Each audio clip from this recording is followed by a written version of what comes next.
The morning of December 7th, 1941, began like any other peaceful Sunday at Pearl Harbor. Sailors aboard the USS Arizona were preparing for another quiet day in paradise.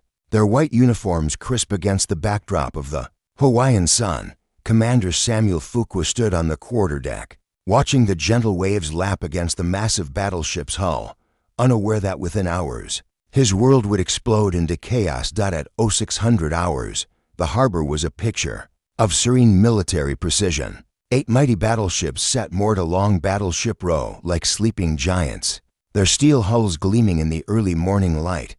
The USS Oklahoma, USS West Virginia, USS Tennessee, USS California, USS Maryland, USS Pennsylvania, USS Nevada, and the pride of the fleet, USS Arizona, represented the backbone of America's Pacific naval power. Nearby, aircraft carriers, cruisers, and destroyers completed the impressive display of American naval might. Lieutenant Commander Logan Ramsey was enjoying his morning coffee at the Ford Island Naval Air Station when he noticed something peculiar. On the horizon, a formation of aircraft approached from the north, their distinctive silhouettes growing larger against the azure sky. At first, he assumed they were American planes returning from a training exercise. The peaceful morning gave no hint of the approaching catastrophe that would forever change the course of world history. This context draws from historical accounts documented in the Pearl Harbor National Memorial Archives and witness testimonies. Below deck on the Arizona, Seaman First Class Donald Stratton was writing a letter to his sweetheart back in Nebraska. The 20-year-old had been stationed at Pearl Harbor for 8 months, and like most young sailors, he found the tropical paradise a welcome change from the harsh Midwest winters. His bunkmate, Seaman Joe George, was polishing his shoes for the upcoming shore leave they had planned for that afternoon. At the same time, across the harbor at Hickam Field, Army Air Corps personnel were going about their Sunday morning routines. The base was home to dozens of aircraft, including the new B-17 Flying Fortress bombers that represented the latest in American aviation technology. Ground crews were performing routine maintenance on the planes, which sat neatly arranged in rows for easy access and protection from potential sabotage. The Japanese task force, known as the Kido Butai, had been steaming toward Hawaii for 11 days under the command of Vice Admiral Chuichi Nagumo. 6 aircraft carriers, Akagi, Kaga, Soryu, Hiryu, Shokaku, and Zuikaku, had maintained radio silence while crossing the treacherous North Pacific waters. The fleet had departed from Hidokapu Bay in the Kuril Islands on November 26th, following a carefully planned route designed to avoid detection by American patrols. As the sun climbed higher, over Oahu, the first wave of 183 Japanese aircraft approached their target. The formation included Nakajima B-5 and Kate torpedo bombers, Aichi D-3 of Aldive bombers, and Mitsubishi A-6M0 fighters. Their pilots had trained for months for this moment, studying detailed maps and photographs of Pearl Harbor, until they could navigate the base blindfolded. At 0-7-40-8 hours, the tranquil morning was shattered forever. The first bombs fell on Ford Island, sending plumes of black smoke into the pristine Hawaiian sky. The surprise attack had begun. The screaming dive of the first Japanese aircraft shattered the Sunday morning calm like a thunderclap. Lieutenant Commander Logan Ramsey watched in horror as the first bombs exploded across Ford Island, sending geysers of earth and debris skyward. His mind struggled to process what his eyes were seeing. These weren't American planes conducting exercises. The rising sun emblems on the wings told a different, terrifying story. Commander Mitsuo Fukuda, leading the first wave of attackers, surveyed the perfect targets spread below him. The American fleet lay at anchor like sitting ducks, exactly as Japanese intelligence had predicted.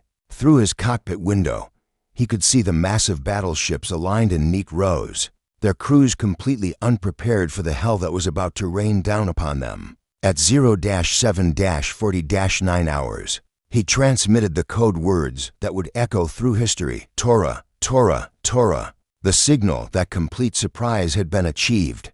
The USS Arizona became the primary target of the high-level bombers, seamen, First Class Donald Stratton felt the deck plates beneath his feet vibrate. As the first bombs struck nearby ships, the sound was unlike anything he had ever experienced, a deep, reverberating boom that seemed to shake the very foundations of the earth. Racing topside, he emerged into a scene of absolute chaos. Nakajima B-5 Kate bombers swept in low over the harbor, their torpedo-laden bellies skimming just above the water's surface. The pilots had practiced this maneuver countless times, knowing they would have only one chance to deliver their deadly cargo. The USS Oklahoma took the first torpedo hit at 0-7-50-8 hours, the explosion tearing a massive hole in her port side. Within minutes, she was listing heavily to port as thousands of tons of seawater poured into her hull. At the same moment, Aichi D-3 of Valdiv bombers screamed down from the sky at nearly vertical angles, their engines howling like banshees. The pilots had to overcome tremendous G-forces as they pulled out of their dives, but their training paid off as bomb after bomb found its mark. The USS West Virginia shuddered under multiple hits, her superstructure erupting in flames as aviation fuel ignited. The most devastating moment came at 0-8-0-6 hours, when a modified 16-inch naval shell, converted into an armor-piercing bomb, struck the USS Arizona. The massive projectile penetrated the ship's forward magazine, causing a catastrophic explosion that lifted the entire bow section out of the water.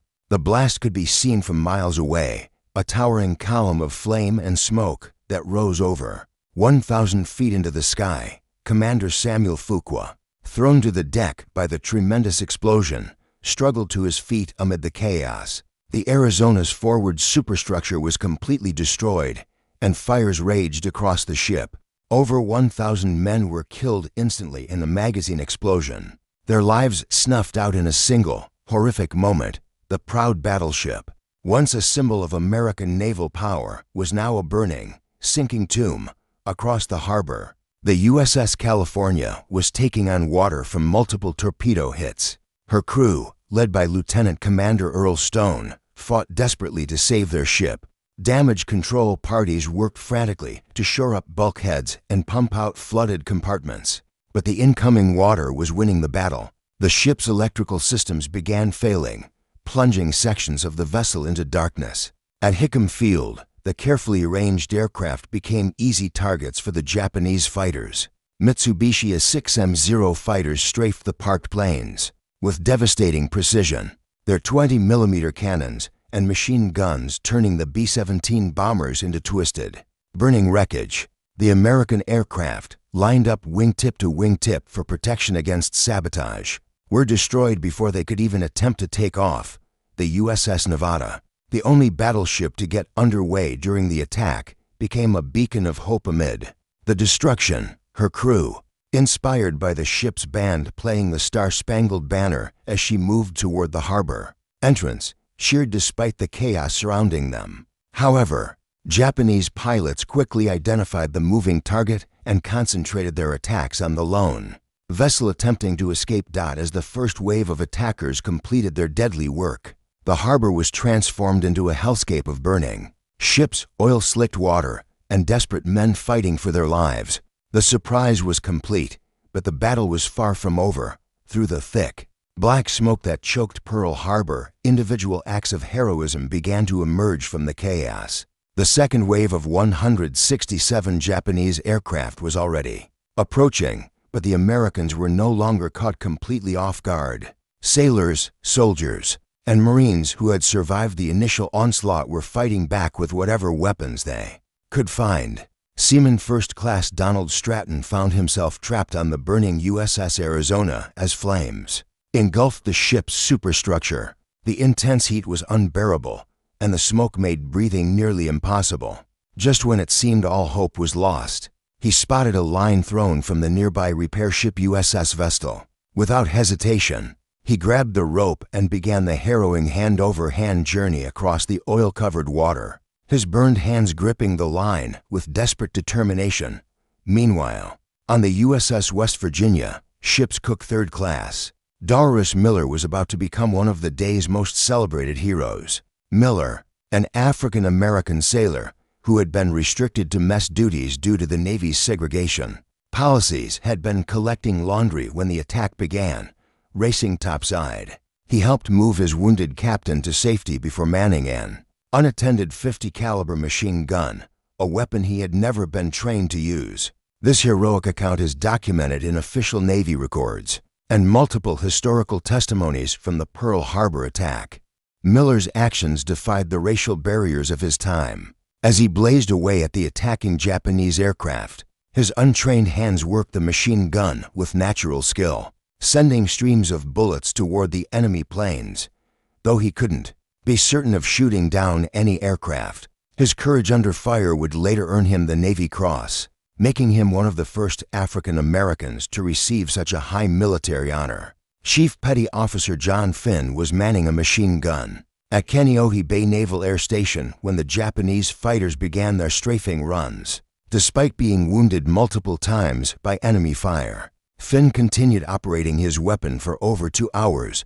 Shrapnel tore through his flesh, and bullets grazed his body, but he refused to leave his post. His unwavering dedication to duty, even while bleeding profusely, would later earn him the Medal of Honor. At the same time, Lieutenant Commander Logan Ramsey was coordinating the defense of Ford Island. Despite the overwhelming odds, the airfield was under constant attack, with Japanese fighters making repeated strafing runs across the runway. Ramsey organized firefighting efforts, while simultaneously trying to get any surviving aircraft airborne. His leadership kept the base functioning as a defensive position even as buildings exploded around him. The USS Nevada's attempt to reach the harbor entrance had drawn concentrated enemy fire, and Captain Francis Scanlon realized his ship was becoming a floating target. Fearing that a sinking battleship might block the harbor entrance and trap the remaining fleet, he made the painful decision to beach the Nevada on Hospital Point. The ship ran aground deliberately, her crew continuing to fight the fires that consumed her superstructure. During the second wave attack, some American aircraft managed to get airborne and join the fight. Second Lieutenant George Welch and Second Lieutenant Kenneth Taylor had been at an all-night party when the attack began. Racing to Haliwa Field, they took off in their P-40 Warhawk fighters without orders and engaged the enemy aircraft. Welch shot down 4 Japanese planes that morning, while Taylor downed 2, proving that American airmen could match their opponents when given the chance. The USS Oklahoma was fighting a losing battle against the sea.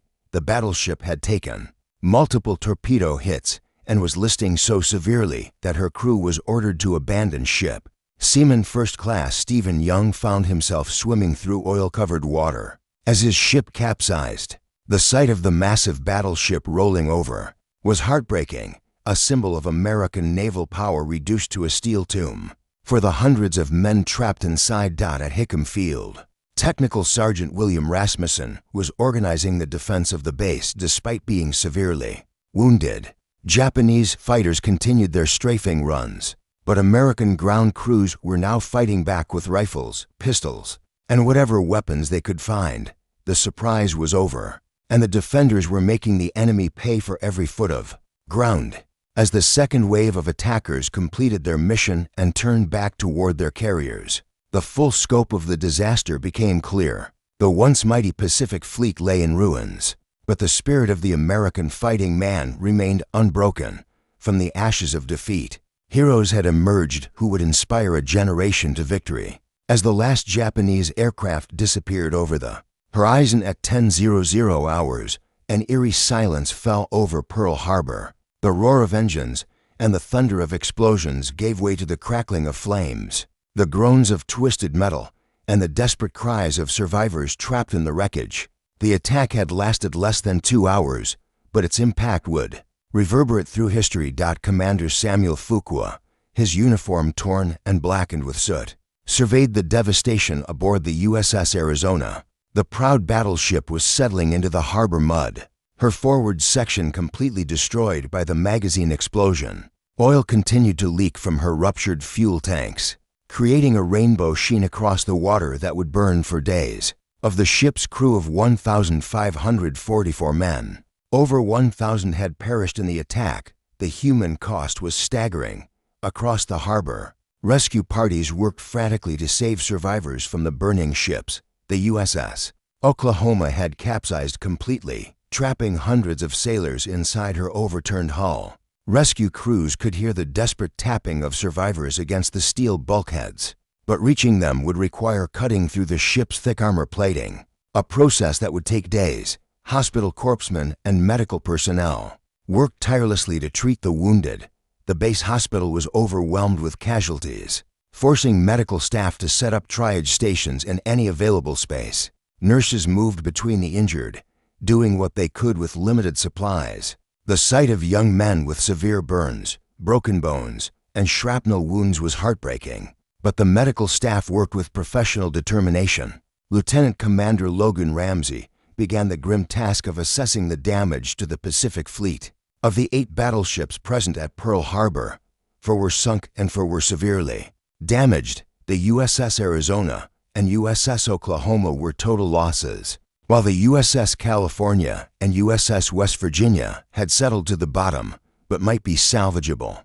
The USS Nevada, beached at Hospital Point, was damaged but repairable. The destruction extended far beyond the battleships. 3 cruisers, 3 destroyers, and numerous smaller vessels had been damaged or destroyed.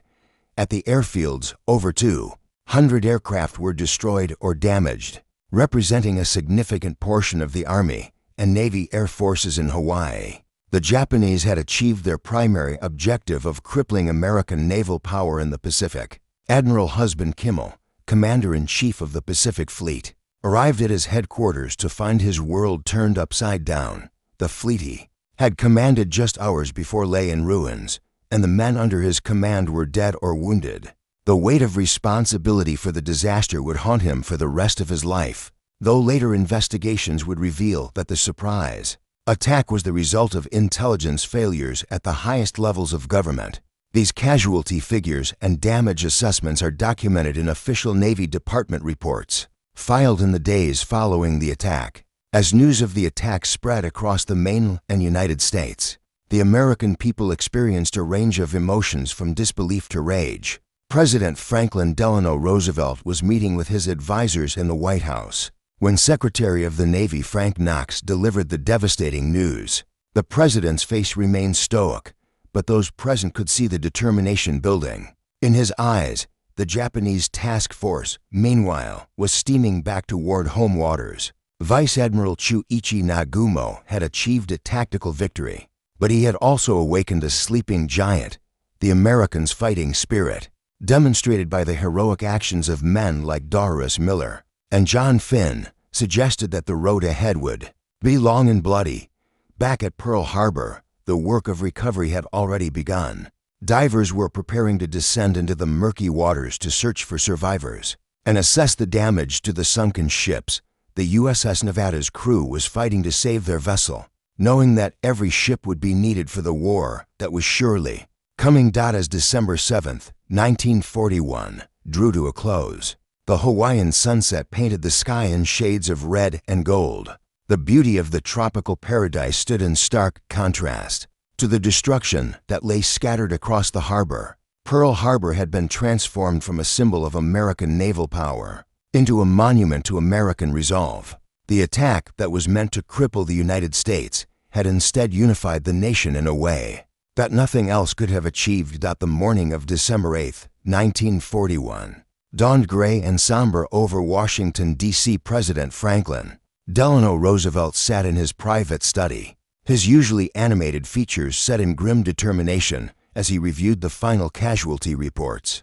From Pearl Harbor, the numbers were staggering: 2,403 Americans killed, 1,178 wounded, and the Pacific Fleet crippled. The day of infamy had ended, but its consequences were just beginning. At 11:30 hours, the president's motorcade made its way through the streets of the Capitol toward the United States Capitol building. Crowds lined the sidewalks, their faces reflecting the same mixture of grief and anger that had swept across the nation. Overnight, the isolationist sentiment that had kept America out of the war for over 2 years had evaporated in the smoke and flames of Pearl Harbor.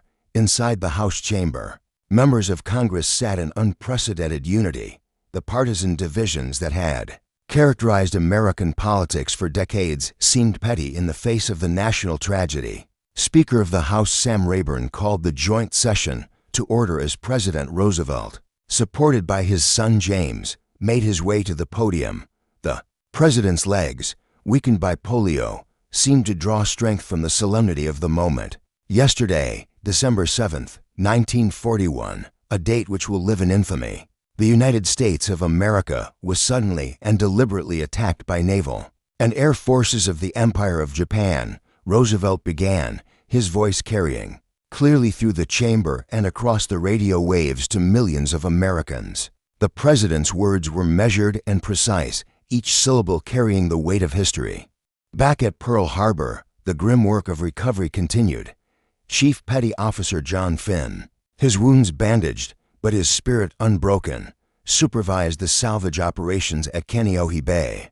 The heroic machine gunner who had earned the Medal of Honor for his actions during the attack was now leading the effort to restore the base's operational capability. Every piece of equipment recovered, every building repaired, was a small victory against the enemy. The capsized USS Oklahoma presented rescuers with their greatest challenge. Inside the overturned battleship, 32 sailors had survived the initial attack by finding air pockets within the hull. For 16 days, rescue crews worked around the clock, cutting through the ship's thick armor plating with torches and pneumatic tools.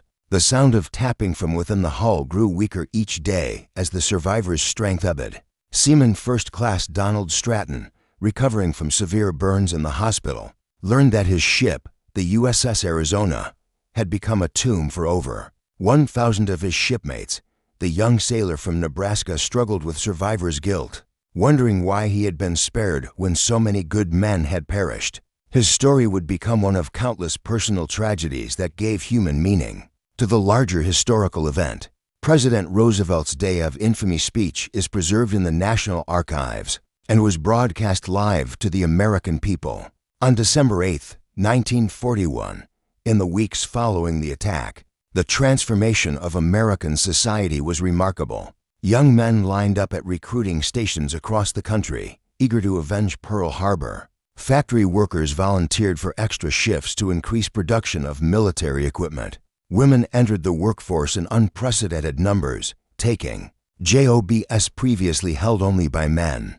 The entire nation mobilized for total war with an energy and determination that surprised even America's allies. The Japanese High Command, monitoring American radio broadcasts and newspaper reports, began to realize that their surprise attack might have been a strategic blunder. Admiral Isoroku Yamamoto, the architect of the Pearl Harbor attack, had warned his superiors that Japan could run wild in the Pacific for 6 months to a year. But after that, America's industrial might would prove decisive. The unified American response to Pearl Harbor suggested that his timeline might be optimistic. At Pearl Harbor, the work of salvage and repair had begun in earnest. The USS California, which had settled to the bottom after taking multiple torpedo hits, was being pumped out and refloated. The USS West Virginia, also sunk at her berth, would eventually be raised and rebuilt. Even the USS Nevada, beached at Hospital Point, would be repaired and returned to service. The Japanese had damaged the fleet, but had not destroyed America's capacity to rebuild and fight back. The attack had also revealed critical weaknesses in American military preparedness: the lack of adequate radar coverage, the failure to recognize the approaching Japanese aircraft, and the absence of coordinated air defenses all pointed to systemic problems that would need to be addressed. Military leaders across the Pacific began implementing new procedures and technologies to prevent another Pearl Harbor. As 1941 drew to a close, the United States had been transformed from a reluctant neutral power into a fully committed belligerent. The arsenal of democracy was now preparing to fight on two fronts, against Germany in Europe and Japan in the Pacific. The road ahead would be long and costly, but Pearl Harbor had given America something precious: a unified sense of purpose and an unshakable determination to achieve victory. The spring of 1942 brought new hope to the scarred landscape of Pearl Harbor. Where once the harbor had been filled with the smoke and flames of burning ships, now it bustled with the activity of one of the largest salvage operations in naval history. The United States had declared war on Japan, and the Pacific Fleet was being rebuilt with remarkable speed and determination. Captain Homer Wallen, the Navy's chief salvage officer, surveyed the progress from his headquarters overlooking the harbor. The USS California, once given up for lost, was now floating in dry dock, her hull repaired and her machinery being overhauled. The sight of the battleship rising from the harbor bottom had become a symbol of American resilience, a phoenix rising from the ashes of December 7th. The most challenging salvage operation involved the USS Oklahoma, which had capsized completely during the attack. Navy salvage experts had devised an ambitious plan to right the massive battleship, using a system of cables, pulleys, and winches mounted on Fort Island. The operation would take months to complete, but the symbolism was important. America would not abandon its own, even in death. Meanwhile, the USS Nevada, which had been beached during the attack, was back in service after extensive repairs. The battleship's crew took particular pride in their ship's performance during the attack. She had been the only battleship to get underway and had fought back courageously against overwhelming odds. Now she was heading to the Aleutian Islands to help counter the Japanese threat in the North Pacific. The human cost of Pearl Harbor continued to resonate throughout American society. Gold Star mothers, women who had lost sons in the attack, became powerful symbols of sacrifice and determination. Mrs. Annie Fox, the chief nurse at Hickam Field, who had treated wounded soldiers during the attack, was awarded the Purple Heart for her heroic actions under fire. Her story inspired countless other women to serve their country in uniform. The salvage operations at Pearl Harbor are extensively documented in Navy Department technical reports and represent one of the most successful maritime recovery efforts in history. Doris Miller, the mess attendant who had manned an anti-aircraft gun during the attack, found himself a celebrity after being awarded the Navy Cross. The young African-American sailor from Texas had broken racial barriers with his heroic actions, and his story was featured in newspapers across the country. Miller used his fame to promote the sale of war bonds and to encourage other African Americans to serve their country. The attack on Pearl Harbor had also accelerated social changes that might have taken decades to achieve. The need for workers in defense plants opened opportunities for women and minorities that had been closed before the war. Rosie the Riveter became an iconic symbol of American women's contribution to the war effort, and the seeds of the civil rights movement were planted in the shared sacrifice of military service. By mid-1942, the strategic situation in the Pacific had begun to shift. The Doolittle raid on Tokyo in April had shown that Japan was not invulnerable, and the Battle of the Coral Sea in May had demonstrated that the rebuilt American fleet could fight the Japanese Navy on equal terms. The lessons learned from Pearl Harbor, the importance of intelligence, the need for coordinated defenses, and the value of aircraft carriers over battleships were being applied across the Pacific. The Battle of Midway in June 1942 marked the turning point in the Pacific War. American codebreakers, their efforts intensified after the intelligence failures at Pearl Harbor, had intercepted Japanese communications and learned of their planned attack. The resulting battle saw the destruction of 4 Japanese aircraft carriers and many of their most experienced pilots. The Kido Butai, the same task force that had attacked Pearl Harbor, was effectively destroyed. Admiral Chester Nimitz, who had replaced Admiral Kimmel as Commander-in-Chief of the Pacific Fleet, stood on the deck of his flagship and watched the rebuilt fleet steam toward battle. The ships bore the names of American heroes and battles: USS Enterprise, USS Yorktown, USS Hornet. But it was the memory of Pearl Harbor that drove them forward, the determination to avenge the fallen and to ensure that such a surprise attack could never happen again. The psychological impact of Pearl Harbor on the American military was profound. The attack had shattered the myth of American invulnerability, but had also revealed the depth of American character. From the ashes of defeat had emerged a military machine that combined advanced technology with the fighting spirit of men who had learned from their mistakes. As 1942 progressed, the rebuilt Pacific Fleet began its long march across the Pacific toward Japan. Each island captured, each battle won, brought America one step closer to ultimate victory. The men who had survived Pearl Harbor served as the backbone of this new fleet, their experience and determination inspiring a new generation of sailors and Marines. The harbor that had once been America's greatest naval disaster was now the launching point for the largest military offensive in the history of warfare. Pearl Harbor had awakened the sleeping giant, and now that giant was fully roused and ready for battle. December 7, 1943, marked the second anniversary of the attack on Pearl Harbor, and the transformed landscape of the Pacific War told the story of American resilience and determination. What had begun as the darkest day in American naval history had become the foundation of the greatest military victory in the nation's history. Admiral Chester Nimitz stood on the deck of the USS Enterprise as the carrier task force steamed toward the Marshall Islands. The same waters that had once been filled with burning American ships now carried the most powerful naval force the world had ever seen.